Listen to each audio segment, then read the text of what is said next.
Hello and welcome back to Sharing a Chapter a Day. This is Do, Ra, me, and today I will be reading Chapter 63 of Engagement in Peril by Dara, Odoe, Suk. Chapter 63 is titled Public Indecency. In November of 1997, Larry, a fellow corpsman, and I were sharing a house together for several months since I had moved out of off base and still looking for a place of my own. While staying with him on one of our outings, he took me to a porn shop on 67th Street to get some adulterated videos, whatnot. So we left the house and went around, and we left the house around 20:30 that night and went to an adult store. Once inside the adult video store and shop, he handed me some token for viewing to use in the viewing booths so we can watch porn. We would drop the token into the slot to activate the small screen television to watch a minute or two of porn. It was something new to me then, so I began to view the screen and monitor. While I was watching the monitor, I would flick through the channel trying to find a good show. All of a sudden, a guy in plain suit jerked open my blind and walked into my booth looking for something. And before I could barely utter a word, "What the fuck?" he left suddenly. Little did I know then that the guy was a cop in plain clothes whose duties were to buzz people in the video viewing booths who were jerking off. I finished my handful of token and left the booth. When I stepped outside into the hallway, I saw Larry being uncuffed and handed a ticket and a date to appear in court for public indecency. He had been caught beating his monkeys in another booth while I was watching the porn video. I wasn't sure what was going on at first until we spoke. Larry told me of what had happened. I found out what he had done in the booth for him to get that ticket. I laughed about the event and told him that I would keep it a secret to myself. I wouldn't tell anyone at work. I lied. Larry had to appear in court several weeks later and was given 40 hours of community services for masturbating in a public building. His punishment consisted of picking up trash on the weekends, on and off the freeway, and clean the streets. I didn't really keep my silent though about the ordeal that Larry had gone through on the fact because it was so funny. So I told Martinez. And telling Martinez anything, word's gonna get around. So it got around the clinic real fast. And we all got a good laugh over it. No. Although Larry was embarrassed and red in the face, but he wasn't mad. He knew what he'd done. It was funny. Larry is now also out of the Navy as well. He has a son and currently lives in Louisiana. I also wish him well. I decided to move off base and find an apartment early that new year. A person can earn more money that way because the government will pay for his housing expense and give him an allowance for food per month as well. And if you were to have a family and kids and such, you would get more. You would get much more for that too. At first, before finding my own place, I went to stay with Chris Carlo's place for a wee bit, only for a few weeks or so. We didn't really get along. His mom didn't like me, so shortly I went to stay with Larry for about 3 days or so until I found my own studio apartment several miles from the Naval Medical Center. At Larry's, he was staying with an older woman named Sylvia. It was nice. It was a nice house with a pool. Sylvia was hardly ever home. She was always doing things and went out with her friends days in, days out. Larry and I would have cookouts on the grill on the lawn near the pool and get drunk. He also used the pool to swim around his friend. We also used the pool to swim around with friends and such and have parties. We would have pool parties and sometimes we had ladies over and we'd just shoot the breeze. Larry was a drinker. I mean, he's a drunk. He couldn't stop. He drinks constantly from sunup to sundown. I'm surprised that Larry hadn't drunk himself to his death. He's a better person now, I guess. He has grown somewhat since he has the responsibility of being a father now. Martinez also hung out with us then at Larry's place. After a few days of looking and calling around, I finally found a place of my own and my liking. My studio apartment was really nice. It had a bed, a kitchen, a table, a bathroom with a walk-in shower, a nice roomy closet. Living alone then was pretty good. I did what I wanted to do as I pleased. Daily I would ride my bike to work, to and from work, and then to and from everywhere else, in sunlight or rain. I was quite independent then, and made a few extra bucks in the process. Everyone then who live off base always gets their rent paid and also extra money for food and family as well. A lot of single people would group up in apartments and condos to make extra money on the side. That way they got to pocket the majority of the extra income. That place you were staying at, Dara, was pretty nice. Too bad you went and got yourself selected to the boost program and had to leave your current lifestyle. You pretty had it much made then, Dara. You practically had ran the clinic, ran the hematology oncology clinic, and you were the man then. Everyone loves you. Sucks that you went and got yourself selected for something possibly better, but then again, we both know how that turned out. That November 1997, I didn't bother running home for the Thanksgiving holiday. I decided to hang around San Diego, and Dr. Hager invited everyone to his house to have dinner, but I was the only one who had accepted his invitation. Dr. Hager came to pick me up at Carlos' place around 0900 that holiday morning, and in his nice older model sports car, we drove to his home in the suburb of San Diego. While driving there, we listened to some jazz music that was played on his car cassette player. While riding along, we had small conversation. I told him how I was feeling about various things, and I also brought up Shinshin. No, I told him about my best friend Shinshin to him, and how much I had longed to meet my good friend once again. Dr. Hager listened to it and allowed me to speak my piece, and simply said that he hoped that Shinshin and I would eventually reunite once again in the future. From what I had told him about Shinshin, Dr. Hager seemed to feel sorry for me, and stated that, "Don't worry, no, you'll find many people and friends like that often. No, soon. Hopefully you'll see Shinshin once again," he had stated. Once at his house, we watched the football with his father-in-law, with his wife and her mother cook and prepared the scrumptious Thanksgiving food and dishes. We ate later in the day. They had everything for the festive meal: turkey, stuffing, cranberry, pie, champagne. He asked me if I had wanted a beer, but I declined it. I never drank liquor before in my life, but his wife offered me some champagne instead, and boy did that go straight to my head once I started sipping the delicious champagne. Now, Mrs. Hager poured me a large glass of champagne. At first I didn't drink it, but she insisted and she had already poured it, so I drank it and gave it got a pretty good buzz from it. It was quite good. I never had that sort of taste in my mouth before. It was bubbly and it had some nice fizz to it. And after the festive enjoyable dinner, we all decided to go to the beach in Coronado to take some family picture. So with his parent-in-law and his children, we all boarded their minivan's vehicle. We went down to Coronado area. That's where Shinshin was at. I was hoping to run into him, but I didn't. It was quite a beautiful day then. The white sands, the luscious scenery, the nice beaches, and the sun was just setting. The perfect view and scene for a family photo. The view was magnificent and good for picture taking then. I played on the swing with their two boys, while he and the other adult talked and such among themselves nearby. Shortly after, I had the honor of taking their family photo for them.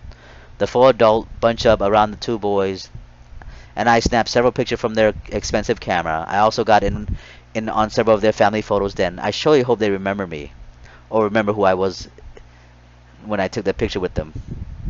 It seemed things were going my way that year. I had a great job, and I was really enjoying and making my ranks fast. I had become a citizen of the United States, and I was selected to boost to become a future naval officer. I was the man then, so I had thought. The year 1998 started off real good for me as well. I was ordered to go to boost in Newport, Rhode Island in July that year and was ready to start my program so I can become a naval officer for the Nurse Corps. All my bosses and friends gave me praises and wished me luck and even gave me a nice going away party.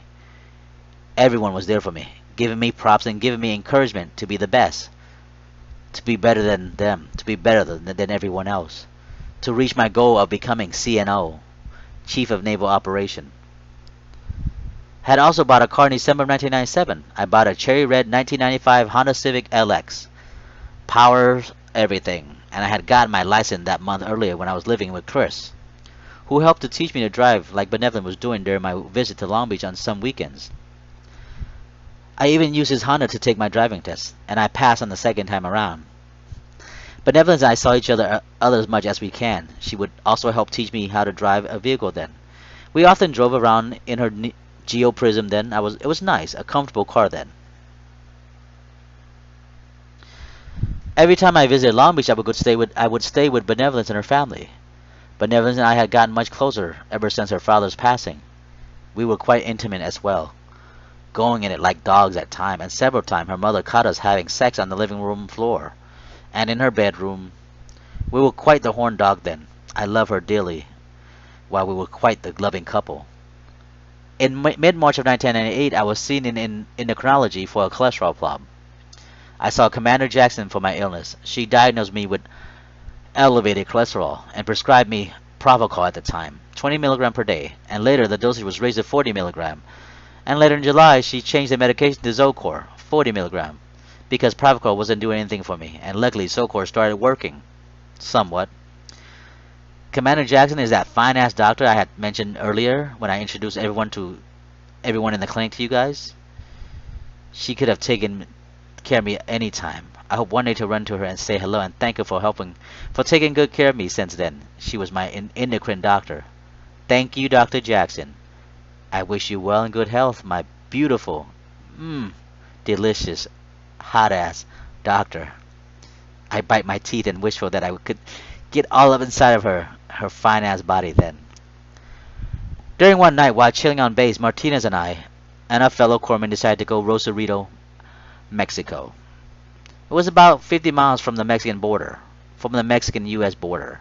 I wasn't sure I wanted to go, but I decided to go anyhow. The two friends had convinced me to take my car and drive them there, and all night long in Rosarito I was worried about my car. Yes, my car was named Sassy. We left base around 2400 that evening, drove to the border, and had to purchase insurance for the car at the borders before being allowed to drive through Mexico and toward our destination. The road into Rosarito that night were dark and awful then, and was pretty creepy. The speed signs were in kilometer, and the street were not lit, and the road condition was terrible, cracks and holes everywhere. I didn't really like it, but I was driving. Once there in the party location, we parked by the beach in a nice town along the beach. We found a park to put my car. Once we were out and about unlocking my doors and setting my alarm, we walked toward our party spot several blocks down the road. We ended up going to a dance club in Rosarito called Papas and Bears, which was on the beach, several blocks away from where we were parked. Rosarito was much cleaner than Tijuana though, but life was still pretty hard here. Not as horrible as Tijuana, but horrible nonetheless. Martinez and the other guy who went with us would get drunk while they danced the night away with both their hands holding a beer or two, whatnot. But as for me, I sat around watching them getting stupid, just the way I watched Misha Hassan and Pata then, before we graduated A school. I sat around watching them, so I just watched and didn't drink. I ate. Still lost in my thoughts, Shinshin was on my mind again. Being at this type of scene before reminded me of what Hassan and Pata had dragged me to Tijuana and got me wasted at several of the strip joint there and the dance club. I sat there at one other table on the sand and watched my fellow corpsmen get drunk and dance the night away with strangers and people who also came to this town to get wasted on alcohol and narcotics. While waiting and watching them on the dance floor, wasting their life being drunk and stupid, I got sick to my stomach because I ate a couple of chicken burrito that I had purchased from their cantinas, and it didn't really go well with my intestines. I was only there in Rosarito to make sure Martinez and his friend get back to base and not get out of hand, and plus I was the designated driver. I wanted to chuck up what I had to eat, but I couldn't, so I consumed several bottles of water to keep the food down and to help myself feel better. Sitting there alone and watching the two sailor friends get wasted brought back eerie memories of when Misha, Hassan, Potter, and I were in Tijuana about a year back during our stint at A school, when they too were wasted on hoes, beers, and shots. Only different was that Misha was being booted from the Navy and being sent home, and I was finishing hospital A school and being sent to field medical service school a few days later.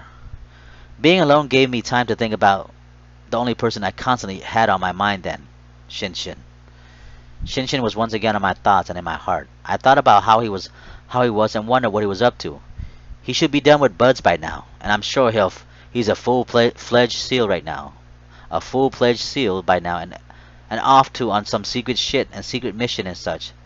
To myself, I wish him well and good health then. I surely miss how we once were together. Finally, around 0300 that next morning, we left the club, staggered our way to my vehicle, while I helped both companions toward my parked car.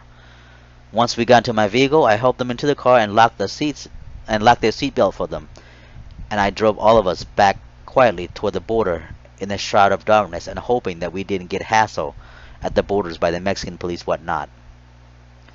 Once we arrived at the border, there were many cars lined up to get to the U.S. side. While waiting for our turn to pass, we bought some chiclet gums from some children who were up early in the morning selling gums and knick-knack whatnot in the street of Tijuana. We reached the borders and a U.S. inspector came and shined a flashlight into our car and into our faces. And he took a good look at us and then we showed our military IDs and then he told us to move on through.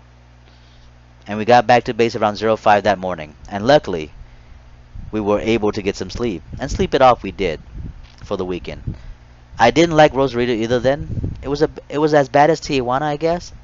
And plus, it wasn't my cup of tea. I just simply don't drink or do that sort of thing. Dara, you were nice enough to drive Martinez and the other guy to the terrible place then. You were just being a good friend then. A little stupid, but good all the same. You nice son of a bitch. Just be careful the next time when someone asks you to take them across the border. I warned and reminded myself what could have happened in the future trips and outings. While living and serving my time in San Diego, California, that summer of 1997, I decided to take a class at the local city college during my off time. I took Astronomy 101. It was my first course ever in college. And it was an interesting class because the teacher always plays The Age of Aquarius sung by the mamas and papas every time he comes into the class to begin his lecture and instruction. I had learned much about the stars, planets, and constellation then. I did well enough for my first course in college to earn a B+ for my grade in the class. I didn't have to pay for the cost of the college course then, since the Navy had a credit tuition program. I had to get permission from my department though, but it was no hassle. They approved it. They were happy and signed off on my request to attend night school and take college courses. They knew I was trying to better myself in all aspects and trying to improve myself for my future through education. And they were happy to sign off on that. Thank you to those officers in my clinic for always having my back. Thank you for listening. This is the end of chapter 63. Be on the lookout for chapter 64, titled Near Death Once More. This is Do, Ra, Mi, and I'll see you later. Thank you.